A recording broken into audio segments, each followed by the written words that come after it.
तर संभाजीनगरमध्ये मानवी तस्करी होत असल्याचा आरोप हा इम्तियाज जलील यांच्याकडून करण्यात आलेला आहे। प्रेम प्रकरणातून दोघांनी लग्न केल्याचा दावा पोलिसांनी केला आहे।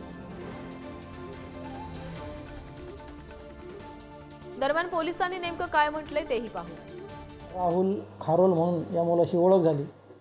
त्या ओळखीतून प्रेमातून रूपांतर ते दोघांनी लग्न केलं हिंदू विवाह पद्धतीने आणि त्याच्यासोबत ती राहत होती। राहत असताना 2 महिने राहिली ती त्याच्यासोबत आणि तिला घरच्यांची आठवण आली म्हणून तिने भावाला फोन केला होता। ते भावाला फोन केल्यानंतर मग भाऊने आम्हाला येऊन कळवलं असं असं माझी बहिणी तिथे आहे म्हणून। त्यानंतर मग आम्ही टीम रवाना केल्यानंतर टीम जाऊन तिला ताब्यात घेतलं। मुस्लिम तरुणीला 1.5 लाखात हिंदू व्यक्तीला विकल्याचा इम्तियाज जलील यांनी आरोप केलेला आहे। मुलीला विकून लग्न लावल्याचंही जलील यांचं म्हणणं आहे। संभाजीनगरमध्ये मानवी तस्करी होत असल्याचा आरोपही त्यांच्याकडून करण्यात आलाय। मात्र प्रेम प्रकरणातून दोघांनी लग्न केल्याचा पोलिसांनी दावा केलाय। तर आपण पुन्हा एकदा पाहणार आहोत जलील यांचे नेमके आरोप काय आहे। संभाजीनगर शहरात मानवी तस्करी होत असल्याचा आरोप करण्यात आलाय। अपहरण करून विकणाऱ्या मानवी तस्करांचं रॅकेट असल्याचंही जलील यांचं म्हणणं आहे।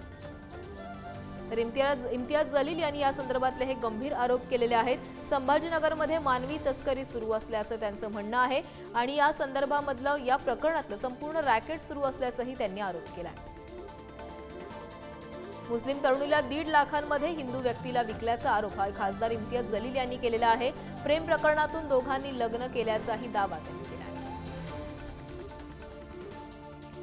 तर संभाजीनगरमधली ही आताची सर्वात मोठी बातमी आहे। संभाजीनगरमध्ये मानवी तस्करी सुरू असल्याचा आरोप इम्तियाज जलील यांनी केलेला आहे। मुस्लिम तरुणीला 1.5 लाखात हिंदू व्यक्तीला विकल्याचा त्यांनी आरोप केलाय। मात्र प्रेम प्रकरणातून या दोघांनीही लग्न केल्याचा दावा पोलिसांकडून करण्यात येतोय। त्यामुळे आता या संदर्भातले इतर काही अपडेट समोर येतात का हे देखील बघावं लागणार आहे। मात्र इम्तियाज जलील यांचा हा सर्वात मोठा गंभीर आरोप आहे की संभाजीनगरमध्ये मानवी तस्करी सुरू आहे आणि मानवी तस्करीचं रॅकेट सुरू असल्याचं इम्तियाज जलील म्हणतात।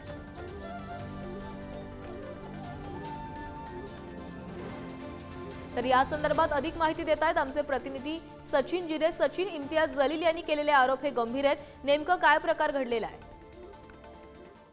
प्राची, इम्तियाज जलील यांनी जरी मानवी तस्करी होत असल्याचा आरोप केलेला आहे, मात्र यामध्ये वेगळीच माहिती पोलिसांनी दिलेली आहे। कारण की ही जी मुलगी आहे ती 30 पोलिसांनी या मुलीचा जबाब घेतलेला आहे। त्यानंतर त्या जबाबामध्ये त्या मुलीने म्हटलं आहे की ती स्वखुशीने केली होती आणि तिचा कुठलाही आरोप नाहीये असं मुलीने सांगितलेलं आहे। तर पोलिसांनी सांगितलं ही मुलगी जी आहे ती मौत रुग्ण आहे। यापूर्वी देखील ती 2 वेळा अशाच पद्धतीने घरातून निघून गेली होती आणि ती स्वतः आता तिथे आलेली आहे आणि हा सर्व काही जबाब आहे तो त्याच्या वडील आणि भावासमक्ष घेण्यात आलेला आहे। त्यामुळे आता कुठलाही प्रकार नाहीये मानवी तस्करीचा।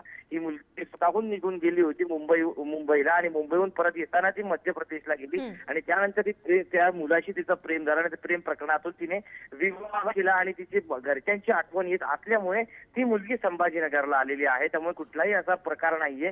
30 तारखेपासून आतापर्यंत कुठलीही तक्रार या मुलीची किंवा त्याच्या घरच्यांनी पोलिसांकडे केलेली नाही। सचिन, तर या संदर्भातली अपडेट तुमच्याकडून घेत राहणार आहोत। तुर्तास धन्यवाद तुम्ही दिलेल्या माहितीसाठी।